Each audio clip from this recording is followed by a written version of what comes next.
Okay, still meeting in lockdown. Don't know how much longer this is going to prevail, but we are looking at, as I mentioned during the Sunday school lesson, some other ways of meeting, additional ways of being together, communicating our message, congregating. Um, so we're just be in prayer for us. If you have ideas or notions or suggestions, we're open for all of those things. These are unusual times, and we're trying to be as thorough as possible. The only thing that does not seem plausible right now is being together. This virus is just too easily caught or too easily passed, and it is very difficult. It is very hard to deal with and attacks people in varying levels of difficulty. I'm finding out. So let's go on. I'm going. We're in chapter 2 of Job, but part 4 of the series in the study of the book of Job in the Old Testament. Today, I am actually going to introduce you. I made it's even in preparation and heading in that direction. It has been impossible to do so without making some reference to Job's three friends, and so we're actually going to meet them today. It hopefully intended to be a brief message. We've had other pieces and parts, but they are central. What happens in the rest of the book of Job is that Job makes a speech, and it's to his friends, or he makes a speech to God, and then one of his friends will make a speech. It's usually a chapter, 2 chapters long, quite lengthy, and then Job will respond, and then another friend, the same thing, and he'll respond to them, or he'll speak to that friend's uh, comments, or then he'll actually he's speaking to God. And so that's the way. There are 42 chapters in the book of Job, and that's kind of how it proceeds. So we're going to, in chapter 2, we'll meet them. Remember, there have been already basically two parts. Uh, Satan came into the presence that we met Job, and then Satan came into the presence of God and challenged God. So, yeah, you have noticed Job, but he's only following you or believing in you, or he only uh, cares about you, God, because you care for him. You take such good care of him. You've built a hedge around him. And so Satan says, if you'll take away all that he has, then he'll curse you to your face. And God gives him permission to do that. That's phase one. And Satan goes down and he does afflict Job by all of his material, his sheep, his oxen, his goats, cattle, servants, and his children are all taken away from him in one day. And he loses it all. Part two starts in chapter 2 where Satan comes in. God says, see there, I was right. And Satan says, skin for skin. But if you'll touch his body right now, if you'll afflict him physically, where he loses his health, where he doesn't feel well, that'll make the difference. And so God says, okay, you can't take his life, you can't kill him, but you can go down and afflict him.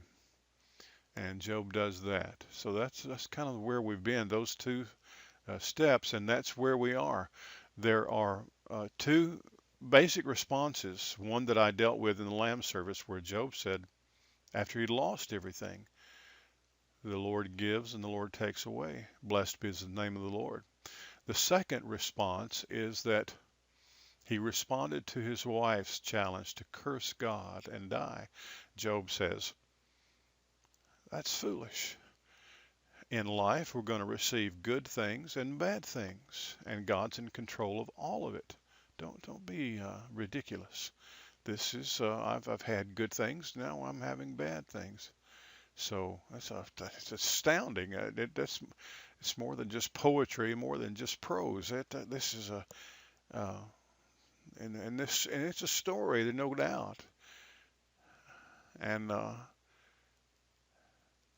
that a human mind, whether this is a historical record or a parable, a story that someone made as an example for us, that a human mind should think of this to write this, a human character saying, it's it's not all right. It's not okay. I don't enjoy it. I don't prefer it, but this is it. And this is some of the things that God does. All right, let's go on. As we go on then, let's look at Job chapter 2, starting with verse 11. This is really the only passage we're going to look at today. So we have those two things, two steps have taken. It's not just two things, it's lots of things. And a great deal of human tragedy. When Job's three friends, Eliphaz the Temanite, Bildad the Shuhite, and Zophar the Naamathite, heard about all the troubles that had come upon him, they set out from their homes, pardon me, and met together by agreement to go and sympathize with him and comfort him. When they saw him from a distance, they could hardly recognize him. They began to weep aloud, and they tore their robes and sprinkled dust or ashes on their heads. Then they sat on the ground with him for 7 days and 7 nights, and no one said a word to him, because they saw how great his suffering was. It might, this is important because it might, one might wonder at the sincerity of Job's friends later on as they speak severely and harshly to him about what they believe might be the cause for his great suffering or why this may have befallen him.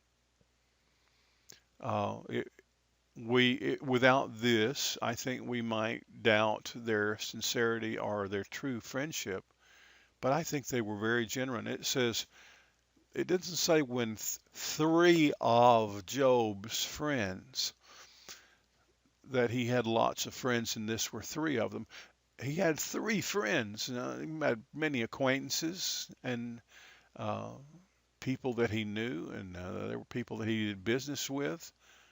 And he had three friends, and what this means is today we might have hundreds or thousands of friends through social media or other means, but probably really we only have a very few people who are our true and genuine friends that actually deserve that characterization. Friend. He had three friends, and they were friends indeed. When they heard about all the troubles that had come upon him, they got together. It's a pretty, they were probably wealthy men too. They were probably men of great substance and uh, just drop everything. Their their families, they left their homes, their comforts, their own comforts, and their own lives, and their businesses and their responsibilities, and they went to be with their friend. When they saw him from a distance, they could hardly recognize him. He had torn his clothing, he had covered himself with ashes. And I don't know how many days he had been sitting, and it says that he was scraping himself with a piece of pottery. His sores were oozing infection. He had boils from the top of his head to the sole of his feet. And it's just no telling what his appearance was, what he looked like. Um, our suffering and our pain and our sickness affects the way we look, our appearance, our physical appearance. And sometimes our hurt and our pain and our suffering are reflected in the way we look. They could hardly recognize him. And when they got there, they tore their robes. We don't have anything, I don't think, comparable in our modern culture, um, but to just reach up and grab your clothing and just rip it, it's just an expression of great grief. We see it quite often among the Hebrew people, the Jewish people in the scriptures, Old and New Testament, just to tear their garments. So an expression of remorse and great sadness and grief. It's a way of physically demonstrating their agony, and to cover themselves with ash. It was just a way of physically marring themselves. They they felt all right. They were well. Um, they were not sick. And Job didn't have a communicable disease, but they sprinkled so that they were actually covered with flakes of ash and dirt and soot to match his appearance in some regard. Not only that, however, that was customary as well to cover oneself with ash from the backyard ash pile.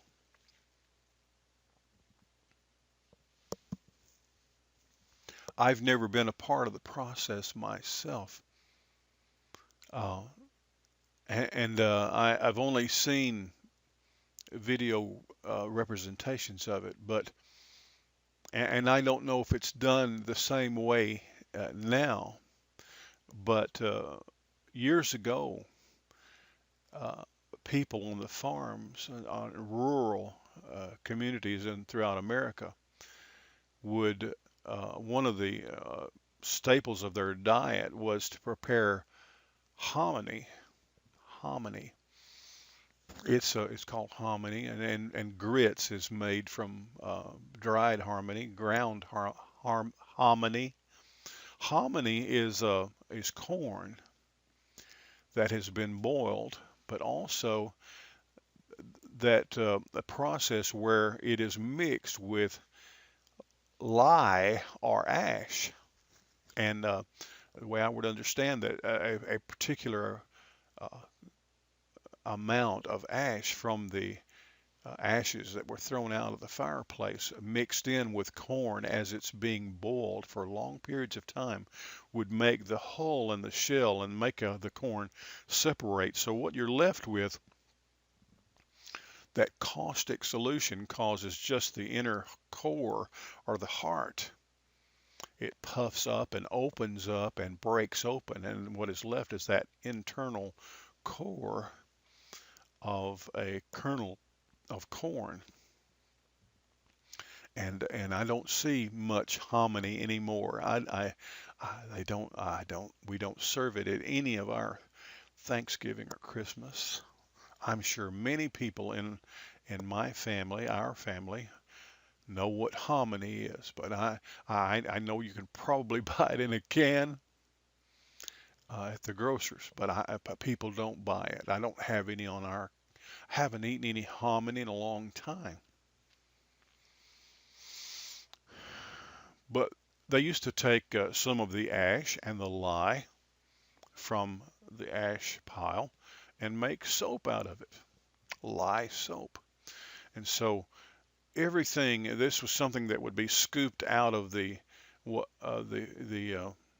stove bottom that provided heat for the home if you had one or two stoves. I remember my mama Abernathy had a couple of stoves, even in the for heat. Grandma Bain had a stove, a heat stove in the middle of her living room, one in the house that she still heated with uh, when she was living in her little house in Gardendale. But you have to often scoop out that ash and take it. And generally, there was an ash pile somewhere out back behind the house. But even that was used. Here, it was something the ash is what's rejected. It's the refuse of the fire. It's the tail end of a process, and it seemed fitting. Could have smeared dirt or other something else, grass stain or whatever, grease on your face. I saw a TikTok reel the other day. It was this attractive young mother, and she said somebody was complimenting me on my lip gloss the other day. She said I hated to tell them that it was tater tot grease. Well, but to choose ash, and so they sprinkled it on their heads. They wiped it on their face, and they became dirty and dusty and marred. They were identifying with Job, and they were connecting to a cultural way, just in the act of it, saying, this is what we do. This is what people do when they're hurting or they're sad, they're hurt. We're demonstrating that. You can't see in our heart. You don't know what's going on in our mind, but you can look at us and you can say, we're letting you know how dark and how damaged we feel on the inside. That's tearing their clothes and covering themselves with ash. I remember many years ago when I was probably just around 16 years of age, our church had been praying for a young woman. She was a young wife and mother, and she been battling cancer. And I would go with her go with my pastor from time to time. I was the director of youth at our church, to visit her in the hospital or to visit her with her home during this process. And I learned that's what pastors do. We can't do that anymore. We may be able to do it again one day, but I learned how much it meant to others for their pastor to come and have prayer with them or to visit them, to be in the hospital. And so that's something that pastors do, something that we can be helpful in. And I noticed that when I went to the hospital or into a care facility, that the staff at the hospital, they were always very deferential. We were not an official chaplain or anything. We weren't on staff, and yet we were allowed into places that ordinarily people would not be. We were included with family uh, when we were not. We were permitted in no-zone places. We were given a lot of latitude. Myself, I was taught, and then ministers that I followed and others that I knew, we tried never to abuse any privilege like that or overstep our bounds or the generosity that was afforded to us. Um, we've seen that change over the years. We often had special parking just right in front of the hospital that pastors can park here. Often people abused that. Um, but I remembered that as we learned to do that, uh, they did not expect any special miracles to proceed from us, but they saw us as a representative of God, and we would have prayer with them and comfort them. And we were there to I thought, try to say or do something that was helpful and encouraging and supportive. And so that's what I learned. And I was traveling with my pastor. Uh, I did a lot more work that was very similar to being an associate pastor, a lot more work than I did as a youth director.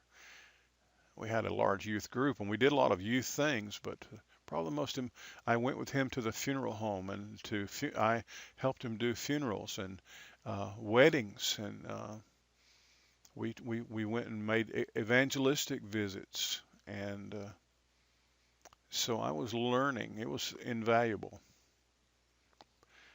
This young mother I was talking about, uh, who was battling cancer, we received news that she had passed away.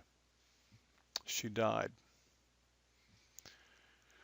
And we thought about her often, and we visited her quite frequently, and we were in touch with him all the time. So when she passed away, we heard quickly.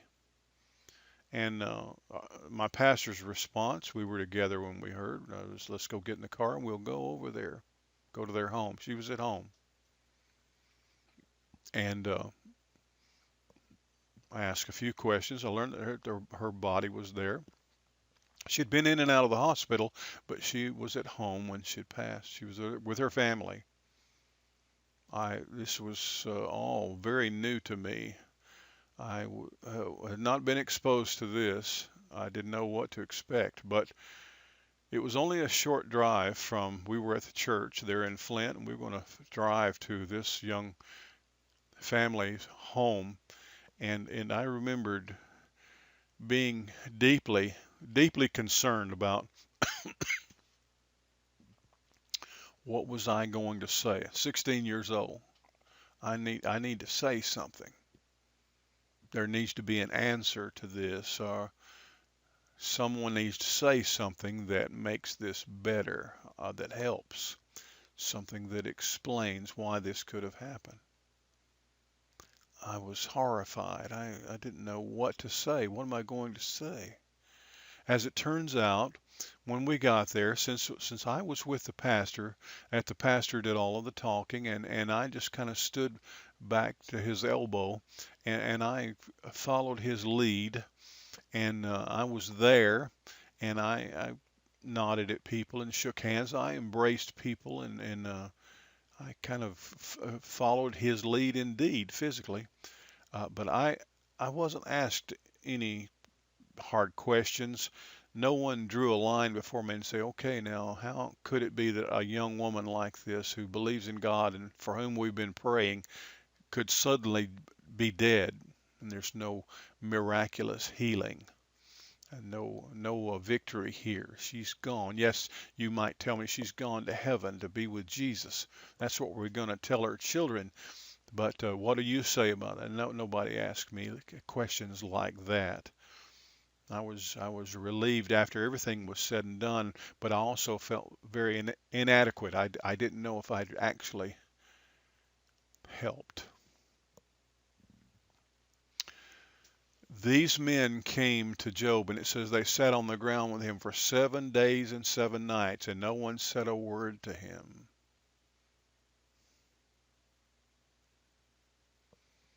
I didn't know this book or this passage at the time, but I since have read it many times, and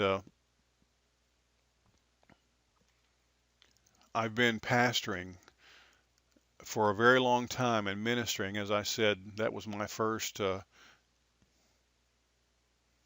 call where someone had died, and I was 16. That was 1973, and probably the most profound help or sympathy that I've ever been able to offer was just most precisely my presence, being there, and not so much anything that I said. Let me tell you something. You don't know why about anything. I don't know why. I don't know why God or why things or why this or why that. I don't know a lot of why. I've been thinking very seriously. I guess hopefully I'll have the grace to write a book entitled I Don't Know. I don't know. I don't have answers for everything, and these men didn't have answers. Now they're going to make great speeches later on, and they do have something to say, but we're going to find out that God became angry with them because all that they had said was wrong. They actually, and that's why this is here, they actually accomplished more and helped more. They were closer to actually being sympathetic and caring and making a lasting difference in the life of their friend Job just simply by sitting there in the dirt with him for 7 days and not saying a word. I would have to tell you now that more often than not, when I go to a friend who is weeping, I just cry with them. I just get on my knees with them and we just sit there and cry. Or I sit there with them and mope, or I don't worry from the time that I leave my home till I get to their home. What am I going to say to them? Brother Ron Dunn once said that even if we knew God's reasons and purposes in all things, it would not be enough. If you've lost someone that you love and God explained to you why that person was gone, it would not make it stop hurting. It wouldn't bring them back. It would not relieve you of your pain. If all of your questions were answered and you saw all the solutions, God never explains to Job in this story why these things are happening to him. He never tells him why.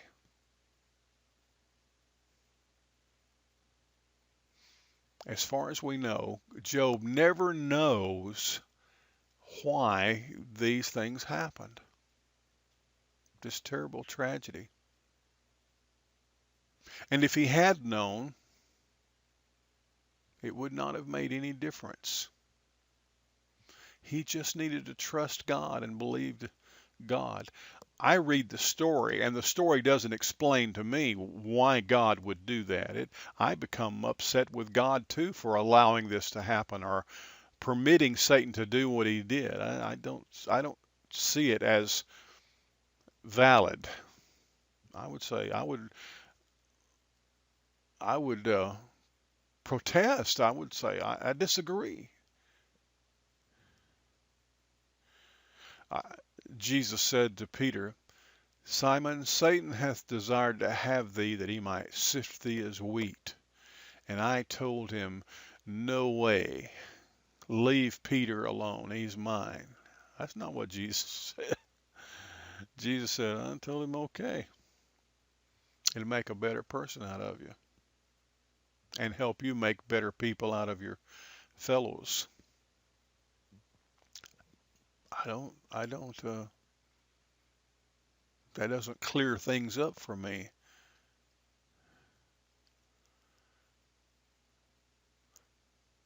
But God is doing something. And these people right here, I wanted us to stop here today at this because I want you to know that sometimes it's not what you say. Sometimes it's just that you're there, your presence, you're available. You're there for someone. They know that you are there.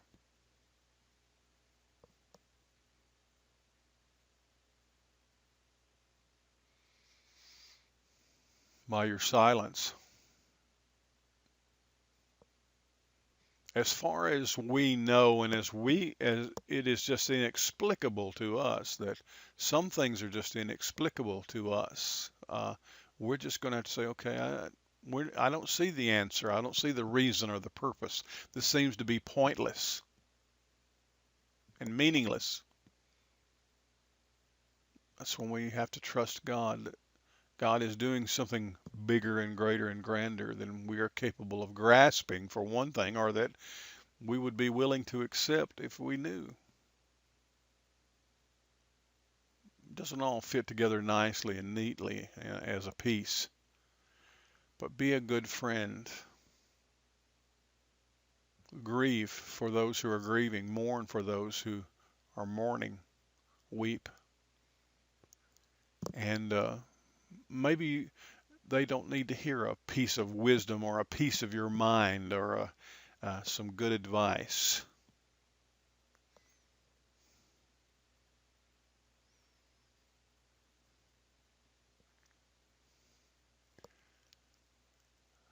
Sometimes just the silence of a broken heart says all that needs to be said. Paul says in Romans chapter 8 that sometimes, he said, that's really the way the Holy Spirit, we can communicate with him and he communicates with us. This is just with groanings that cannot be uttered. Groanings.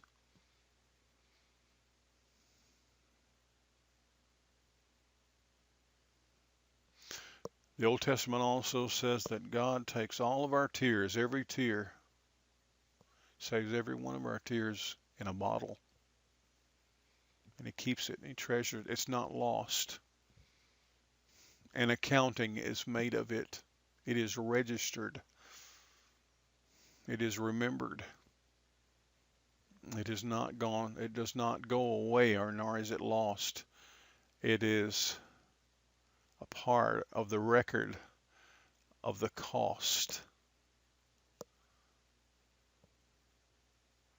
All of this is precious to God, and can't tell you that I understand how or why, but it has great value and great meaning, and he loves us deeply, in spite of the fact sometimes it appears that he has abandoned us. Let's continue to look through the book of Job. My prayers are with you and are for you. God bless you all.